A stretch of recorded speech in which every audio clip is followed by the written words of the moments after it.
नमस्कार दोस्तों। आज आपको सुनाने जा रही हूँ मालती जोशी जी की कहानी तीसरा बेटा। पत्र पढ़ते हुए प्रति क्षण उसका पारा बढ़ता जा रहा था। पत्र समाप्त करते ही वह फट पड़ी। वाह, अच्छा न्याय है। दूध मलाई खाओ तुम, अंग्रेजी स्कूलों में पढ़ो तुम, डॉक्टर इंजीनियर बनो तुम, विलायत की सैर करो तुम, और बूढ़ी माँ को संभालूं मैं। बेवकूफ़ समझ रखा है। और इस बमबारी के बाद छाया ने विदेशी मोहर लगा वह लिफाफा डस्टबिन में उछाल दिया। पेपर पढ़ते हुए प्रमोद ने एक बार उसकी ओर देखा और फिर से अखबार में नज़रें गड़ा दी। वे जानते हैं, इस समय कुछ भी पूछना आग में घी डालना है। इससे अच्छा कुछ देर चुपचाप प्रतीक्षा करो। थोड़ी देर बाद वह खुद ही सब कुछ उगल देगी। और वही हुआ। 5-10 मिनट बाद ही छाया उनके पास आकर बैठी। उनके हाथ से अखबार छीनते हुए बोली, सुनो जी, हम क्या इतने गए गुजरे हैं कि पैसे देकर हमसे कोई कुछ भी करा लेगा? तुमसे कौन क्या करवा रहा है? छाया ने डस्टबिन से लिफाफा उठाकर पति के हाथ में थमा दिया। खोलकर देखा, काफ़ी लंबी चिट्ठी थी।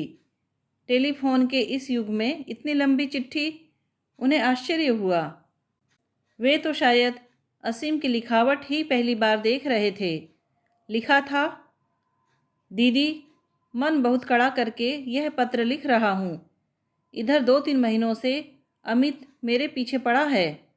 पत्र में, फ़ोन पर, ईमेल से बराबर एक ही बात लिखता है कि मैं माँ को अपने पास बुला लूँ। वह कहता है कि माँ उसकी अकेले की नहीं है, फिर वह इस जिम्मेदारी को अकेले ही क्यों झेले? कब तक झेले? वह कहता है कि माँ के कारण उसकी प्रगति रुक गई है। वह एक जगह बंद कर रह गया है। इतने अच्छे अच्छे अवसर हाथ से निकले जा रहे हैं और वह जहाँ का तहाँ बना हुआ है। जब तक माँ का कोई प्रबंध नहीं हो जाता, वह देश तो क्या शहर छोड़कर भी नहीं जा सकता। यह अन्याय वह कब तक सहेगा? अगर माँ सबकी है तो वह अकेला ही क्यों भुगतेगा? अब तो उसने अल्टीमेटम दे दिया है कि अगर मैंने माँ को ले जाने का कोई प्रबंध नहीं किया तो मजबूरन उन्हें ओल्ड होम में रखना पड़ेगा। दीदी, तुम तो जानती हो, माँ का यहाँ आना इतना सरल नहीं है। पासपोर्ट, वीज़ा, सब फॉर्मेलिटी हैं। ग्रीन कार्ड के लिए तो इतने पापड़ बेलने पड़ते हैं कि क्या बताऊँ। सारे गौरव धंधे करके उन्हें यहाँ ले भी आऊँ तो क्या वे यहाँ खुश रह पाएंगी? अमित की देसी बहू से ही उनकी पटरी नहीं बैठी तो यहाँ तो प्रश्न ही नहीं उठता। फिर भाषा का सवाल है, संस्कारों का अंतर है। इस उम्र में वे क्या क्या समझौते करेंगी? अपनी जड़ों से काटकर उन्हें यहाँ ले आऊँ और वे खुश ना रहे तो क्या मतलब है? दीदी, तुमने शुरू से इस घर की जिम्मेदारी में हाथ बटाया है।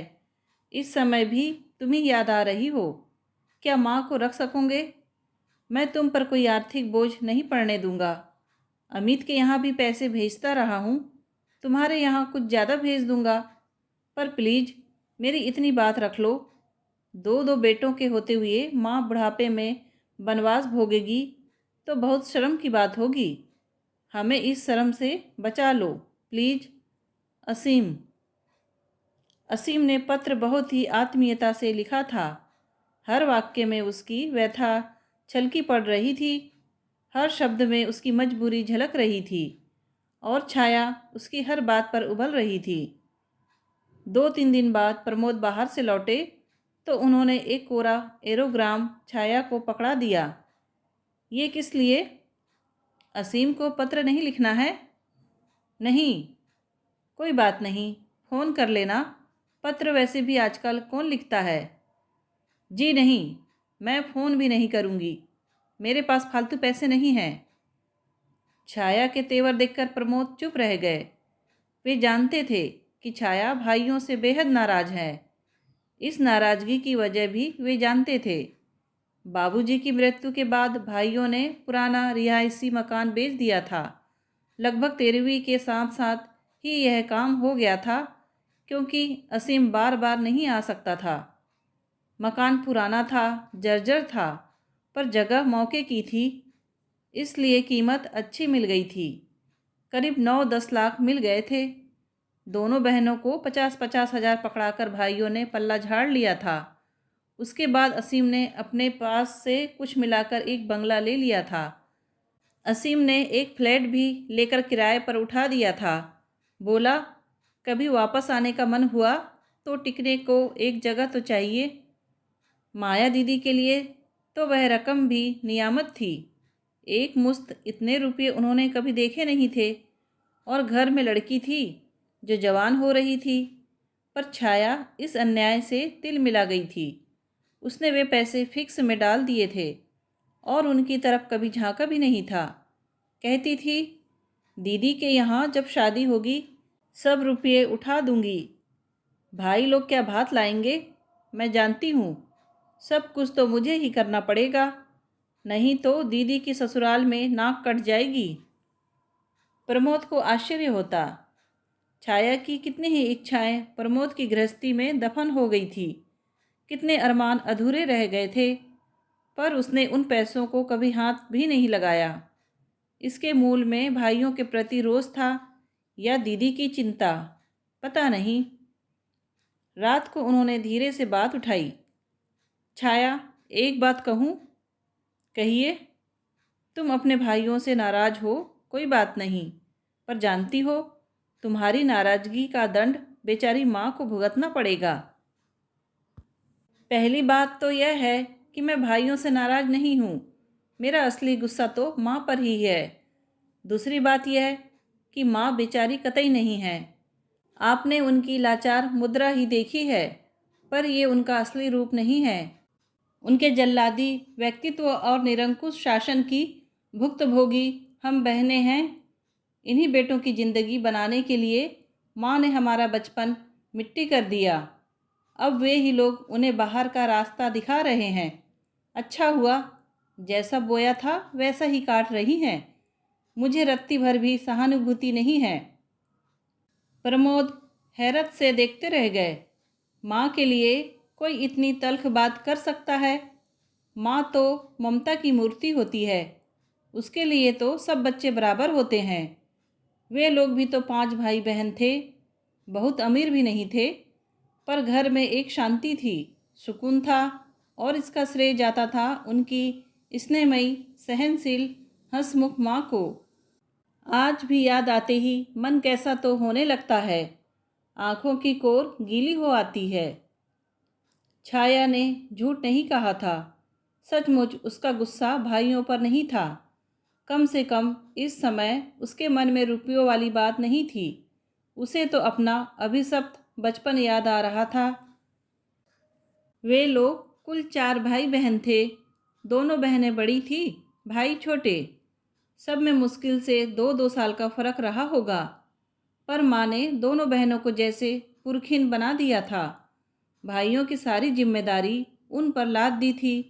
बहनें बेचारी बस्ता लटकाए पाँव पैदल सरकारी स्कूल में जाती थी। दोनों भाई महंगे अंग्रेजी स्कूल में पढ़ते थे, शानदार बस में जाते थे। उस बस में लाने ले जाने का काम भी बरसों बहनों के ही जिम्मे रहा। इसके अलावा और भी काम थे, भाइयों की यूनिफॉर्म धोना, प्रेस करना, जूते चमकाना, बैग जमाना, होमवर्क करवाना, सब लड़कियों के जिम्मे था। इन कामों की वजह से उनकी अपनी पढ़ाई हर्ज होती थी, पर उसकी किसी को चिंता नहीं थी, क्योंकि पढ़ लिख कर उन्हें कौन सी कलेक्टरी करनी थी, चूल्हा ही तो फूकना था, जबकि लड़कों को तो अफसर बनना था। और बच्चे तो अभी से अफसरी दिखाने लगे थे। जब वे स्कूल के लिए तैयार होते थे तो अजीब आलम होता था। कोई जूते के फीते बांध रहा होता, तो कोई टाई की नॉट ठीक करता, कोई दूध का गिलास थामे खड़ा रहता। लड़कों के लिए मलाईदार दूध का प्रावधान था, जबकि लड़कियों के हिस्से आती थी सिर्फ चाय। छोटी थी तब छाया एक बार मचल गई थी। माँ ने तब क्या हंगामा किया था। उफ, बहन है कि डायन, भाई के दूध पर नज़र लगाती है। तब से छाया को दूध से ऐसी वितृष्णा हो गई है कि एक घूंट दूध भी उसके हलक से नीचे नहीं उतरता। हाई स्कूल पास करते ही दीदी की शादी कर दी गई। छाया ने सोच लिया था कि वह दीदी की तरह गूंगी गाय नहीं बनेगी, विद्रोह कर जाएगी। उसकी शादी की किसी ने जल्दी नहीं मचाई। उसे तो स्कूल से निकलते ही बाबूजी ने अपने दफ्तर में डेली वेसेज पर लगवा लिया। कॉलेज की रंगीन दुनिया के सपने धरे रह गए। लोग तो दफ्तर में भी मज़े कर लेते हैं, पर उसके लिए तो दफ्तर जेल बन गया था। बाबूजी की चौकस निगाहें हर दम उस पर पहरा देती रहती। उसे किसी से बात करने की इजाज़त नहीं थी। दफ्तर के हर लड़के को बाबूजी शक की निगाह से देखते थे। इस समय वे किसी तरह की रिस्क नहीं लेना चाहते थे। कम से कम एक बेटे की पढ़ाई पूरी होने तक छाया की नौकरी बहुत ज़रूरी थी। सबकी मेहनत रंग लाई। असीम पीईटी में निकल गया। 2 साल बाद अमित भी इंजीनियरिंग में आ गया, पर उसका एडमिशन जबलपुर में हुआ था।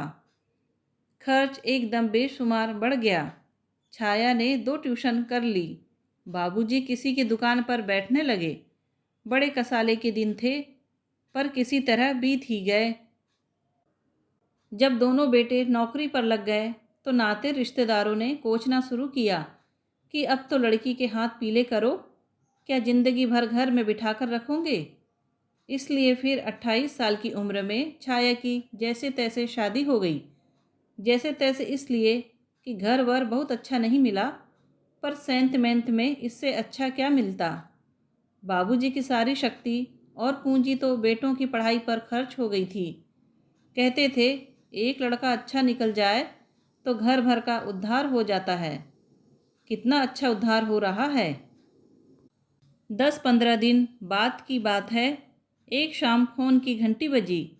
जैसा कि अक्सर होता था, तन्मय ने ही लपक कर फ़ोन उठाया और हुलस कर चिल्लाया, मम्मी, मामा का फ़ोन है बोस्टन से। और कोई दिन होता तो छाया ललक के साथ उठती। यह फ़ोन उसने तन्मय के मामा लोगों के लिए ही लगवाया था। किसी और के घर जाकर फ़ोन लेना बेहद अखरता था। अपनी विपन्नता का बोध उस समय और भी तीव्रता के साथ होता था। इसीलिए जरा सी सुविधा होते ही उसने फ़ोन लगवा लिया था। तन्मय ने जब दूसरी बार आवाज़ दी तो वह बड़े बेमन से उठी और बड़ी बेजारी के साथ उसने कहा, हेलो। पर परली तरफ असीम तो उल्लास की प्रतिमूर्ति बना हुआ था। उसके हर शब्द से कृतज्ञता जैसे छलकी पड़ रही थी। ओ दीदी, यू आर सिंपली ग्रेट। मुझे मालूम था मैं तुम पर भरोसा कर सकता हूँ। तुम नहीं जानती तुमने मेरे दिल का कितना बड़ा बोझ हल्का कर दिया है। मैं तुम्हें ठीक से धन्यवाद भी नहीं दे पा रहा हूँ, क्योंकि मेरे पास शब्द ही नहीं हैं। जब वह बहुत देर तक इसी तरह बोलता रहा तो उसने सपाट स्वर में कहा, असीम, तुम क्या बोल रहे हो? मेरी तो कुछ समझ में नहीं आ रहा। I know you wanted it to be a surprise. तभी तुमने मेरे पत्र का उत्तर नहीं दिया। सचमुच it was a pleasant surprise. आज ही अमित का ईमेल आया है। लिखा है कि जीजाजी 8-10 दिन में आकर माँ को ले जाएंगे। छाया ने आग्नेय नेत्रों से पति की ओर देखा। बोली, लो, धन्यवाद ज्ञापन जो भी करना है अपने जीजाजी से करो, क्योंकि मैं तो इस विषय में कुछ जानती नहीं। मजबूरन प्रमोद को उठकर फ़ोन लेना पड़ा। हेलो असीम, कैसे हो भाई? अरे कमाल करते हो, इसमें धन्यवाद की क्या बात है? यह तो मेरा फ़र्ज था। हमें अपने सुख दुख आपस में ही तो बांटने होंगे, कोई दूसरा थोड़े ही आएगा। नो नो जेंटलमैन, मेरे सामने पैसे की बात मत करो। मालूम है तुम बहुत बड़े आदमी हो, पर यह जान लो कि माँ मेरे घर पेइंग गेस्ट बनकर नहीं रहेंगी। दाल रोटी जो हम खाते हैं उन्हें खिलाएंगे, जो बन पड़ेगी सेवा करेंगे। यह समझ लो कि जब तक जिंदा है मेरे पास तुम्हारी अमानत है। बात की तुम जानो, जैसा चाहो धूमधाम से उनका कारज करना। नहीं नहीं, नाराज़ नहीं हूँ, सिर्फ अपनी बात कह रहा हूँ। अच्छा, गुड नाइट। छाया उनके रिसीवर रखने की बाट ही जो रही थी, एकदम फट पड़ी। वह हमारा आपस का मामला था, आपको बीच में दखल देने की क्या ज़रूरत थी? क्या शादी के इतने साल बाद भी तुम्हारा मेरा मामला अलग अलग होगा? छाया कट कर रह गई, फिर भी तुनक कर बोली, मुझसे पूछ तो सकते थे। तुम्हारा दिमाग ठिकाने पर था? इन 15 दिनों में तुमने किसी से सीधे मुंह बात नहीं की है, बात बात पर काट खाने को दौड़ रही थी। तन्मय से पूछो उस पर क्या गुजरी है। बात शायद ठीक ही थी, उसका मूड सचमुच इन दिनों बेहद उखड़ा हुआ था। वे लोग तो यही समझेंगे कि आपने पैसे के लालच में यह बड़प्पन लिया है। मैंने असीम से क्या कहा, तुमने सुना नहीं? इतना दरिया दिल बनने की भी ज़रूरत नहीं थी। दोनों बातें तुम ही कहोगी।